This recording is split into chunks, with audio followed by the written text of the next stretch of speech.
تفكر تشتري في دبي؟ تعال اقول لحضرتك على مثال لازم حضرتك تبقى عارفه لو بتشتري في دبي. دي منطقه الداون تاون ومنطقه برج خليفه ومنطقه البيزنس باي زي ما حضرتك ما شايفها كده بالظبط قدامك. ايه راي حضرتك ان الناس اللي اشترت في المنطقه دي وهي تحت الانشاء كسبت مكاسب خياليه، واعلى ريت للايجار في دبي هو اللي موجود في المنطقه دي؟ جبت لحضرتك فرصه بتتكرر بالملي، بس فين المره دي؟ في كريك هاربر في جزيره الخور. كمل معايا الفيديو عشان هشرح المنطقه بالتفصيل لحضرتك.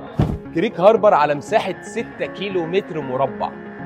شركه اعمار اكبر مطور في الشرق الاوسط عملت مزيج ما بين منطقه المارينا اللي على البحر على طول وما بين منطقه الداون تاون الجديده، وهو برج الخور اللي هيبقى اطول برج في العالم. طوله هيبقى 1400 متر بيتبني دلوقتي.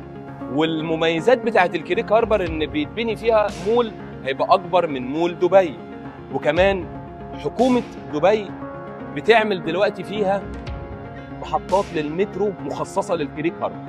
المنطقه دي هي مستقبل دبي. اعمار بتطرح وحدات باستمرار فيها. اسعار الغرفه الوان بيدروم بتبتدي من اول 1,800,000 درهم، واسعار التو بيدروم الغرفتين بتبتدي من اول 3 مليون درهم بنقسطهم على 4 سنين. المنطقه دي هي المستقبل.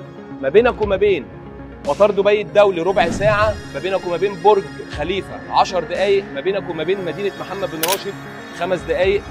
الكريك هاربر لو عايز تكسب زي المستثمرين اللي كسبوا لما اشتروا عند برج خليفه منطقه البيزنس باي لما كانت تحت الانشاء وكسبوا مكاسب خياليه، لو عايز تكسب زيهم اسلام الشاعر جايب لحضرتك فرصه ما تتسابش وما تتعوضش في الكريك هاربر الداون تاون الجديد. ارقامنا موجوده دايما اسفل الفيديو، وفريق المبيعات عندي جاهز انه يوضح لحضرتك اي استفسار في اي منطقه داخل دبي، ونكون دايما عند حسن ظنكم. شكرا جدا لكم.